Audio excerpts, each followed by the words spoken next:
I tried these sniper bots to see what one was the fastest. The test was simple: buy the same PumpFun coin on all bots as it migrates, then see what one triggers first. Do this test over and over and see what one wins, so that you know what the fastest Solana sniper is. Now, if you want to get straight to the results, go to this timestamp, it'll take you straight to the spreadsheet. I've also got chapters down below in these sections to help you navigate the video easier. Also, this is not financial advice, I'm not a financial advisor. Crypto and Web3 is very risky, so please do your own research before moving in on it. Now down below, I've put the wallets so you can do your own due diligence. I've also got all the links for the bots as well that I've used. There are referral links, so if you use it, it does help out the channel.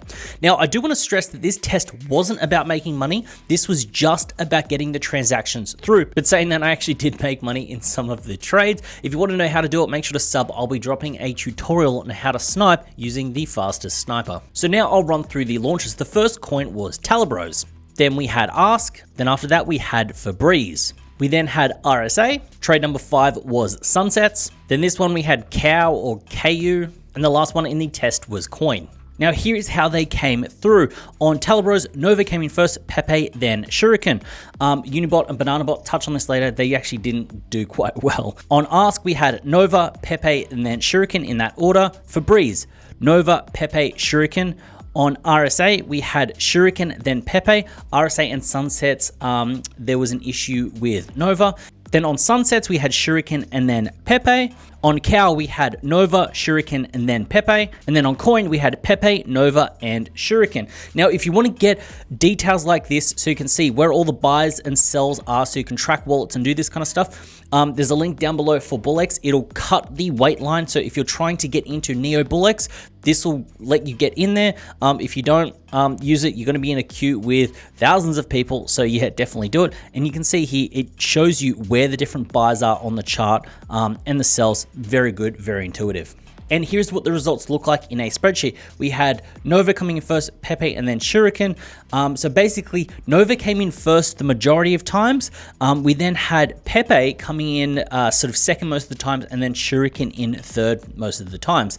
Now, with the RSA and Sunsets, the reason that Nova wasn't actually available on this one is they actually pushed a performance update as I was doing the test. So there was an issue, an error. I reached out to the team. I'm like, hey, what's going on? And they're like, hey, we've just done a test. So you have to like reset the bot, did some trades to make sure that it was all above board. As you can see here, it kind of performed well afterwards. Now with BananaBot, it did work on previous tests, but in this testing, it just wouldn't let me click the button. So I couldn't get it through because I've done these tests multiple different times over different days just to get some things together. And you can say here, it popped up last. And then on this one, it also popped up last. So in these rankings, Banana does come in fourth. Unibot, it just didn't work. It just always failed. It never worked. It was very frustrating. You get to this point where you paste in the contract and it doesn't know to snipe it. And you need to kind of wait until it's almost ready to migrate for it to actually snipe. It just takes time and it ends up just being irritating overall.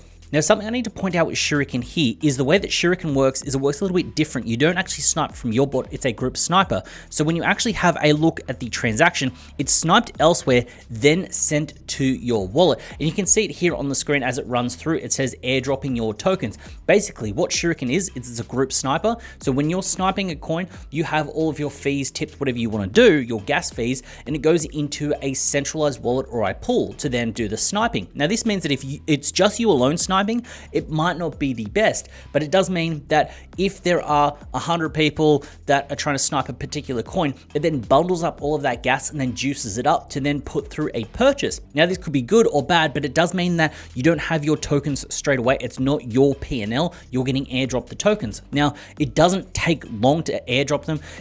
It's quite fast, but that is just how it works. So that is some of the discrepancies that you'll see when you have a look at the Shuriken wallets and how it all works. It's also why you can see in here, you can see that there's a Shuriken buy, but not a Shuriken sell because I'm tracking the buy, not the sell, because the buy is on a different wallet because of how it snipes. Now I'm gonna touch on these settings real quick. I had a tip of 0.05, which meant that I was spending 50% of the buy, which is 0.1 to get through, meaning that I ended up needing the coin. It got 50 50% to break even. What I would do, and this isn't a tutorial, not financial advice, all that kind of stuff, I would keep to around 10% of the buy. So if you're buying with 0.5 sol, 0.05, not a bad idea. It means that you then need the coin to run up more than 10% to then break even. If you're putting in 1 sol, you can put in 0.1, you can put in like 0.05, 0.08, something like that. Then you're going to end up in a good position. If you're putting in larger size, you want to get in first, which means that you want to put in a bigger tip to get through. So that's why I actually had it here. It wasn't about making money. I knew I was going to spend, but I was going to spend what I think people would be sniping with, which would be like 0.5 sol, 1 sol. So that sort of 5 to 10%, it just made sense.